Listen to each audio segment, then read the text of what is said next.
नमस्कार दोस्तों, कहानियों की श्रृंखला में आज सुनेंगे मालती जोशी जी की कहानी संधि पत्र। लेकिन उससे पहले मेरा आपसे विनम्र अनुरोध है कि अगर मेरे द्वारा सुनाई हुई कहानियाँ आपको अच्छी लगती हैं तो मेरे चैनल को सब्सक्राइब ज़रूर करें, लाइक करें और अपने दोस्तों और परिचितों में शेयर भी करें। बेल आइकन दबाना बिल्कुल भी ना भूलें। आज सुनिए संधि पत्र। किसी जासूस कुत्ते की तरह वातावरण को सूंघते हुए ही बालक राम ने घर में प्रवेश किया। पाया कि सुबह दफ्तर जाते समय जो सामान छोड़ गया था वह अब भी बरकरार है। कुछ क्षण बैठक में खड़ा खड़ा वह परिस्थिति का जायजा लेता रहा, लेकिन किसी वन मैन कमीशन की तरह उसके सारे निर्णय एकांगी होकर रह गए और फिर पति और केवल एक पति की हैसियत से उषा की मम्मी को आवाज़ देता हुआ वह रसोई घर में घुस गया।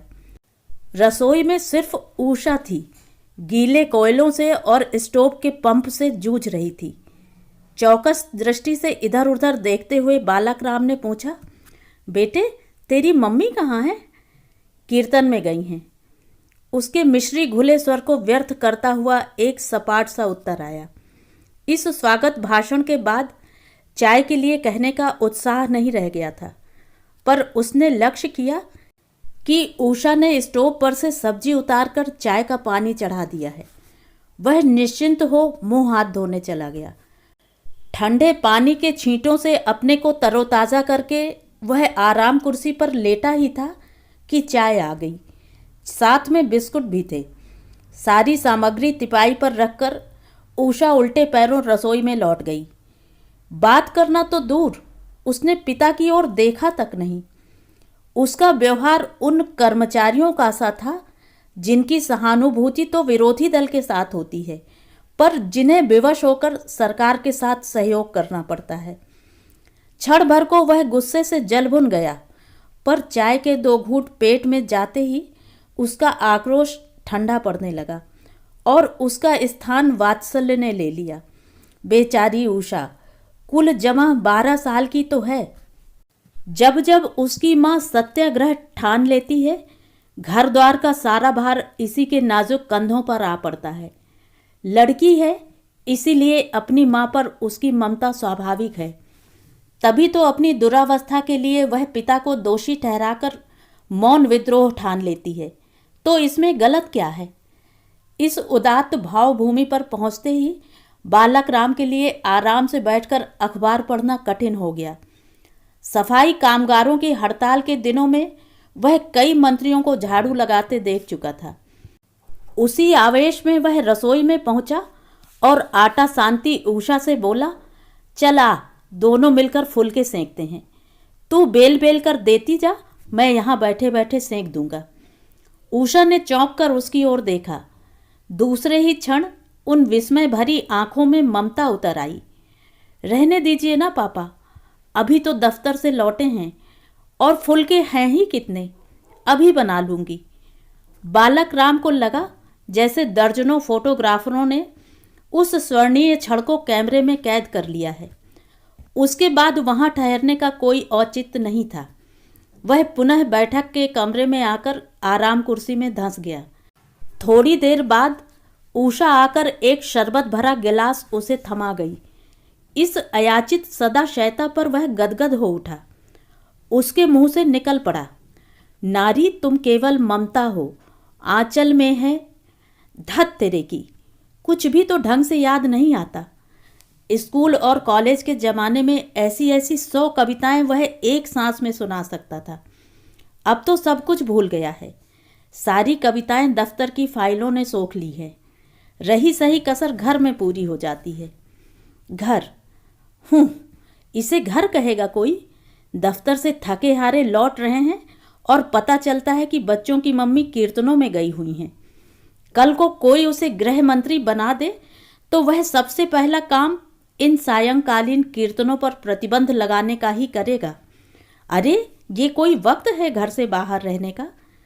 वैसे वह खूब जानता है कि पत्नी की विद्रोही आत्मा ने किसी भी प्रतिबंध को कभी घास नहीं डाली है। कीर्तन न रहेंगे तो वह बाजार निकल जाएगी। उसकी तुलना में कीर्तन कम से कम निरापद तो हैं। आरती की थाली में 10 पैसे डालने से काम चल जाता है। पिछली बार यह सत्संग पूरे 5 दिन चला था। इस बार अभी तो सिर्फ दूसरा ही दिन है। इतनी सावधानी बरतता है बालक राम, फिर भी हर दूसरे तीसरे महीने कुछ न कुछ उपद्रव हो ही जाता है। इस बार क्या हुआ था? हाँ, कल सुबह कस्बे से भाई साहब की चिट्ठी आई थी। मकान की मरम्मत के लिए रुपए भेजने के लिए लिखा था। उसका बस चलता तो वह इस पत्र की बात घर में उठाता ही नहीं, परंतु मजबूर था। हर पत्र की तरह यह पत्र भी सेंसर होकर उसके हाथ में पहुंचा था। वैसे भी बजट की स्वीकृति के लिए सदन की आवश्यक बैठक तो बुलानी ही थी, पर उसकी ज़रूरत ही नहीं पड़ी। पहले ही फरमान जारी हो गया कि मकान की मरम्मत बाद में होगी। पहले यह तय हो जाना चाहिए कि किसके पास कौन सा हिस्सा रहेगा। जब जैसा समझेंगे, जितना समझेंगे खर्च करेंगे। यहाँ रुपए फलते नहीं हैं। यह सुनकर सन्न रह गया बालक राम। कई दिनों से उसे अनुभव हो रहा था कि भीतर ही भीतर कुछ सुलग रहा है। यह भी वह स्पष्ट रूप से जानता था कि इस साजिश में विदेशी शक्तियों का हाथ है, पर बात इतनी जल्दी उभर कर सामने आएगी यह नहीं सोचा था। वैसे भाई साहब का यूं हर बार पैसे मांगना उसे भी अखरता था। उन्हें सिर्फ उसका 4 आंकड़ों वाला वेतन मालूम था। शहर के खर्चे की उन्हें कल्पना नहीं थी, या फिर वे जानबूझकर अनजान बने रहना चाहते थे। फिर भी वे बड़े भाई थे, उनसे हिस्सा मांगना बंटवारे की बात करना जैसा लगेगा, और खासकर तब जबकि अभी अम्मा बैठी हैं। चतुर बहुओं ने उनका बंटवारा पहले ही कर दिया है। बेचारी हर 6 महीने बाद राजधानी बदलती हैं।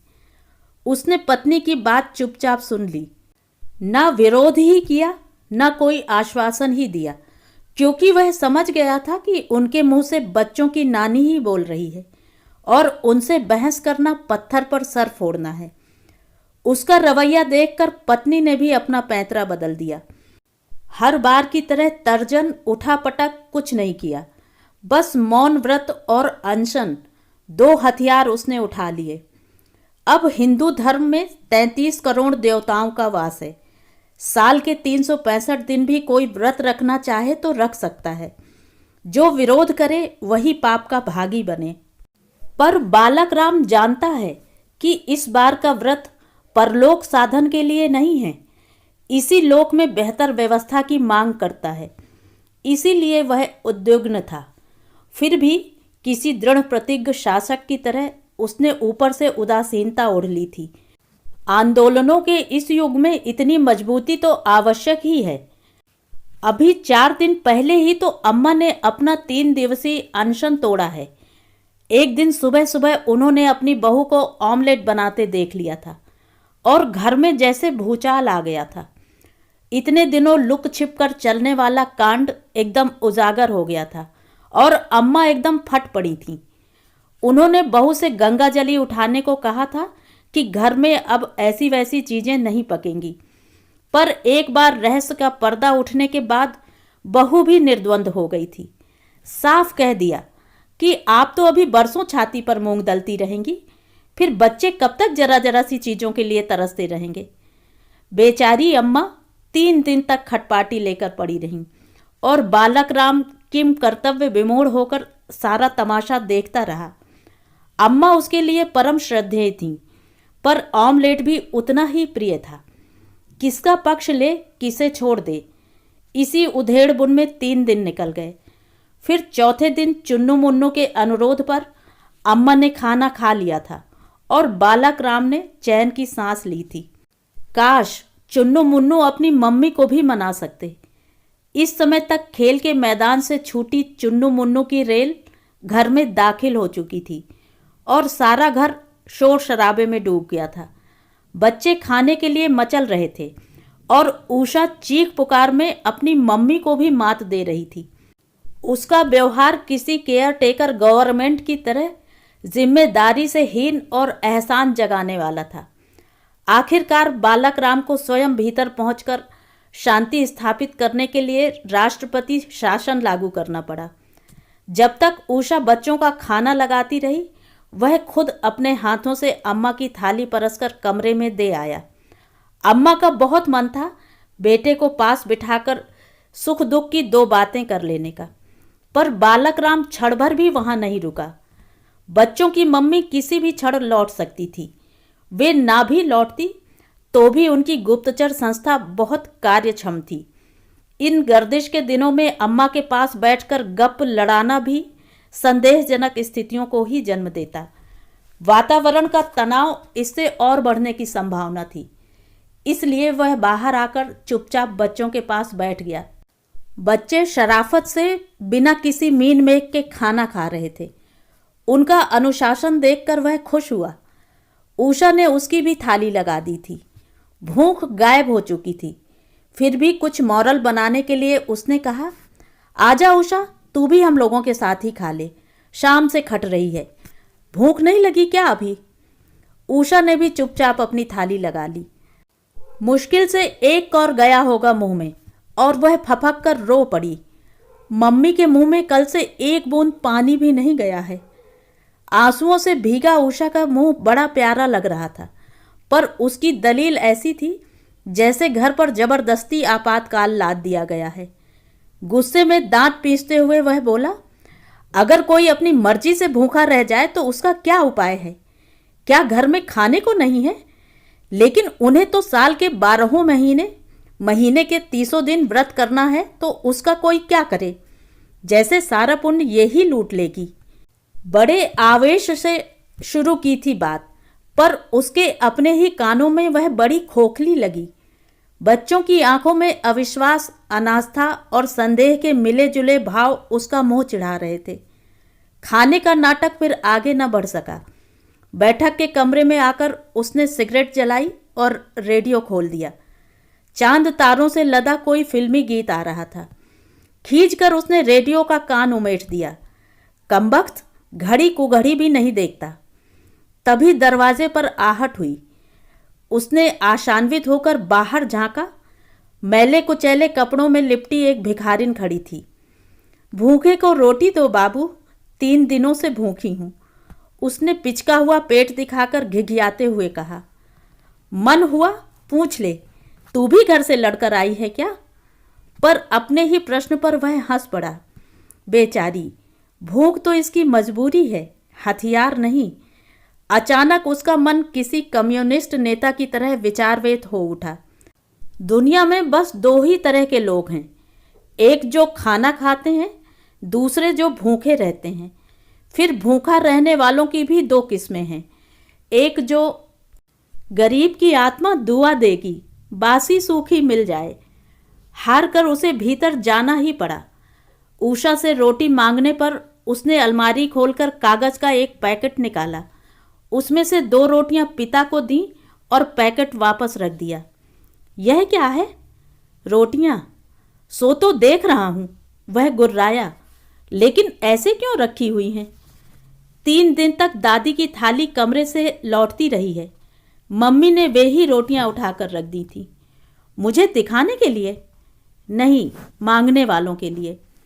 मन हुआ पूछ ले कि वे रोटियां कहाँ हैं जो तेरी मम्मी के न खाने से बच गई हैं। वे किस लिफाफे में हैं?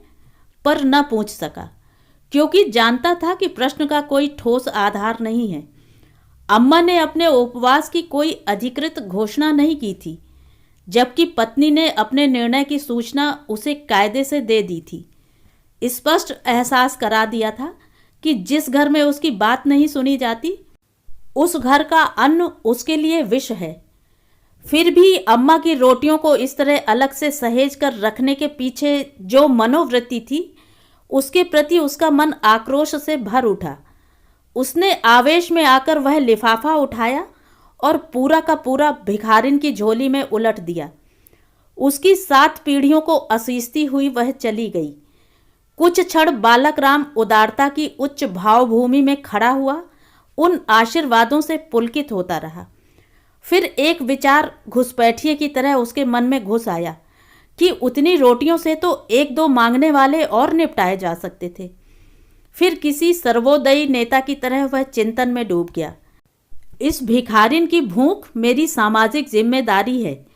इस समाज का एक अंग होने के नाते मुझे कुछ करना ही चाहिए था, और वह मैंने किया, कुछ ज़्यादा ही किया। मैं उस समाज का महज 65 करोड़वां हिस्सा ही तो हूँ आखिर। हाँ, अम्मा का उपवास मेरी नैतिक जिम्मेदारी है। इसीलिए अम्मा को समझाना मेरा कर्तव्य है कि समय गतिशील है।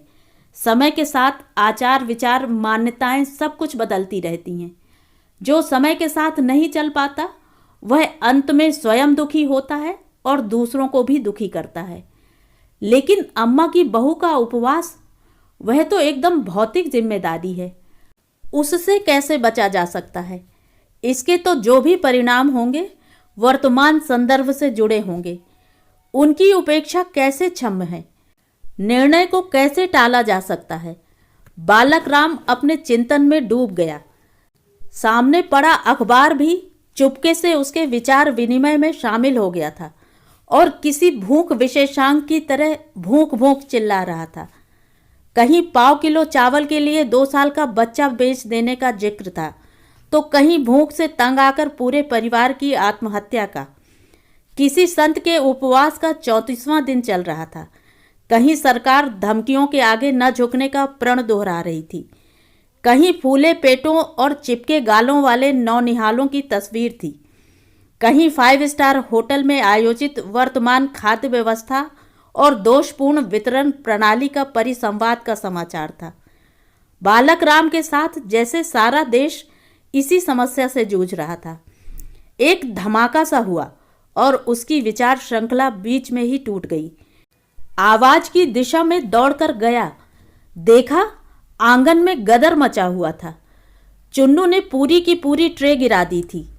2 डिनर प्लेट परलोक सिधार गई थीं। उषा साबुन सने हाथों से उसे पीट रही थी और वह जोर जोर से रोए जा रहा था।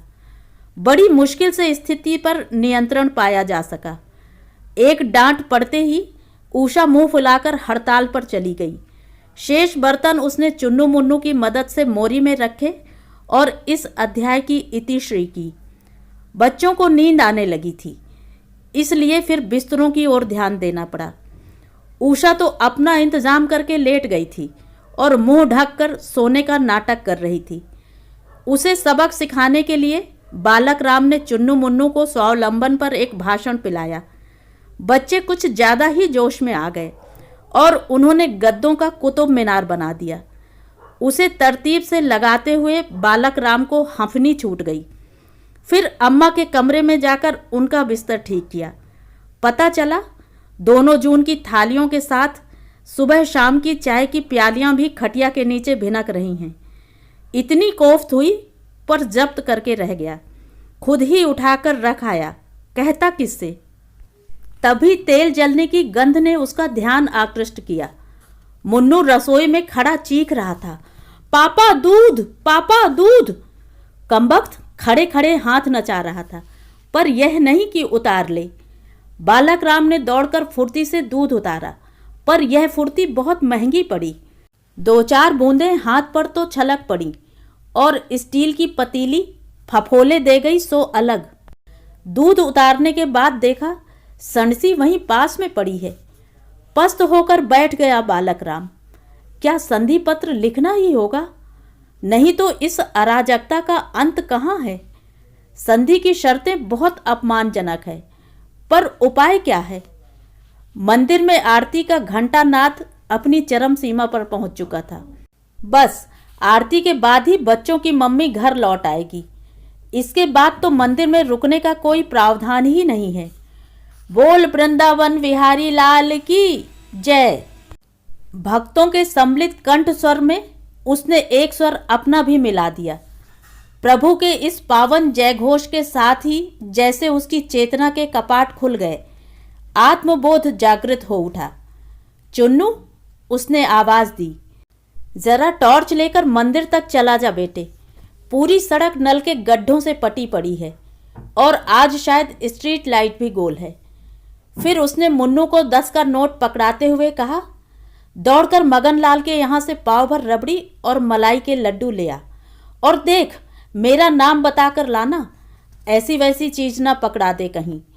फिर उसने उषा को उसकी नकली नींद से जगाया और दुलार भरे स्वर में आदेश दिया, बेटे स्टोव जलाकर 2 कप चाय तो बना लो झटपट। 4 घंटे से कीर्तन सुनते सुनते मेरा भी सर चढ़ गया है। तेरी मम्मी का तो पता नहीं क्या हाल हुआ होगा। वह जानता था कि वह परंपरा तोड़ रहा है। नियम तो संतरे या नींबू के रस का है, चाय या रबड़ी का नहीं। पर वह क्या करे? नींबू के रस का गिलास क्या उसके मनोभावों को ठीक से अभिव्यक्त कर सकता था? रसोई से आती स्टोव की मधुर घरघराहट को सुनकर उसने चैन की सांस ली और इत्मीनान से बड़े भाई साहब को पत्र लिखने बैठ गया। तो ये थी कहानी। कहानी आपको कैसी लगी कमेंट करके ज़रूर बताएं।